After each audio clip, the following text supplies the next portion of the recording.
Voilà les amis, vous avez vu non, comme je vous disais, c'est ici qu'il y avait non, la maison de Jérémie. C'est ici qu'il y avait la maison de Jérémie.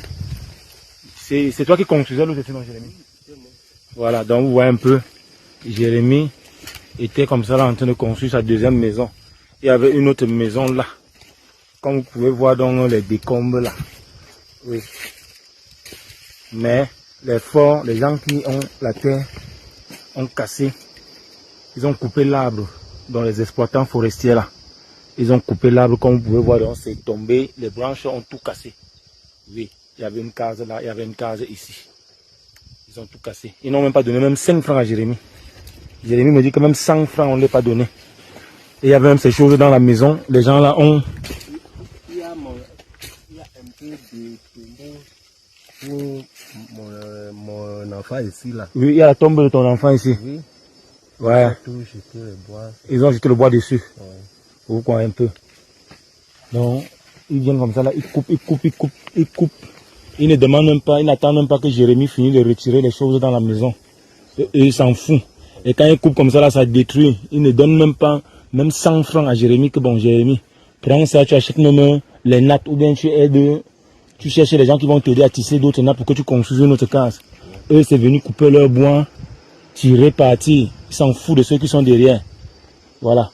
Donc vous voyez un peu, voilà le cacao de Jérémie. Il y a d'autres cacao que non, le bois est tombé dessus. C'était aussi là-bas. C'est ça non Jérémie? Oui, c'était là. Oui, il y avait le cacao ici. Moi j'avais vu ça la dernière fois.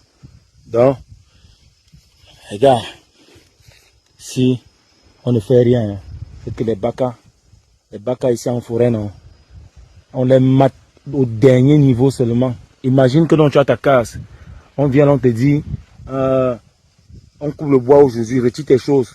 Le temps que tu vas chercher là où tu vas retirer, mais tu reviens qu'on a récemment coupé. Ça écrase tout le reste là-bas dedans. C'est saut, marmite, la natte qui se couche sur ça. Il y avait encore quoi, Jérémie? Avec les marmites même. Oui, là. oui. Tout avec les bidons. Oui, bidon.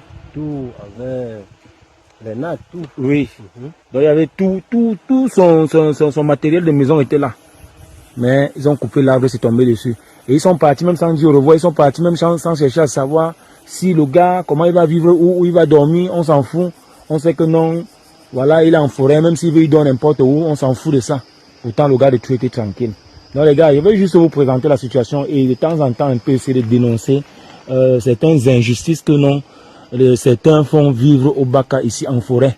Vraiment, je ne sais pas si en ville, ils peuvent faire ça même à quelqu'un, parce que s'ils essayent ça là-bas, je te jure, gars, je connais nos mamans de la ville là, une maman, mais il y a quand Timé Vouna voulait casser les maisons là, il y avait les mamans qui montaient seulement dans la pelle du tracteur que non, Hugo,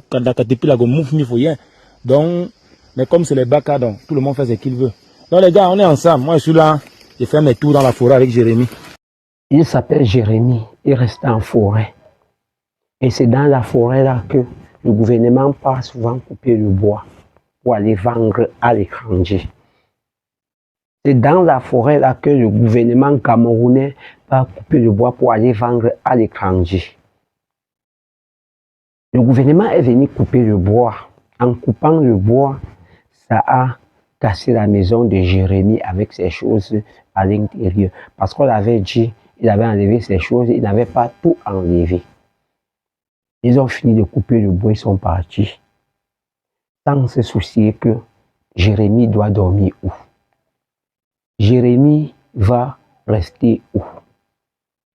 Est-ce que Jérémie doit continuer à vivre après le bois qu'on a coupé? Ou encore sa vie doit s'arrêter? Ce même bois qu'on a coupé a touché la première maison de Jérémie, qu'il habitait dedans, sa deuxième qui était en cours de construction et son champ de cacao. 3 choses que ça a touché. Mais il démarre la voiture, il part sans se soucier que qu'est-ce que Jérémie devient par derrière, avec le bois qu'on peut vendre à l'étranger. Il dit encore avec le bois qu'on peut vendre à l'étranger. Est-ce que le gouvernement camerounais se soucie de nous? Ou encore le gouvernement camerounais fait les choses selon eux? Je ne sais pas. Je n'ai rien contre le gouvernement camerounais. Tout ce que moi j'ai vu, c'est que tous les Camerounais puissent vivre comme les Camerounais chez eux, dans le pays, ici au Cameroun. C'est tout ce que moi je veux.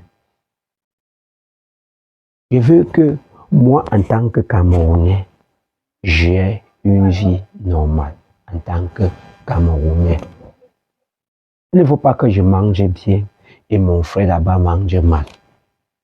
Il ne faut pas que je vive bien et mon frère là-bas vit mal. Est-ce que le gouvernement camerounais connaît que le peuple camerounais existe? Ou encore, le gouvernement se soucie seulement de lui, de son bien-être et encore de son fonctionnement selon eux. Parce que je ne peux pas dire que le fonctionnement de notre pays est selon nous. C'est selon ceux qui sont aux affaires. Et ceux qui sont aux affaires s'en foutent de nous. Pourquoi? Quand on va parler, vous allez dire, oh, Bamileke, oh, nordiste, oh, anglophone, oh, ceci, oh, cela. Non. Jérémy n'est pas Bamileke. Jérémy, c'est un Camerounais qui est touché aujourd'hui comme l'autre sera touché demain.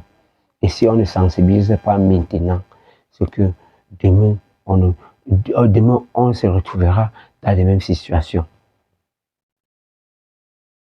Cher gouvernement camerounais, cher président de la République du Cameroun, même si vous n'êtes pas président légitime, vous avez décidé de prendre les commandes et présentement, donc comme nous, on n'a pas encore pris acte de votre mandat,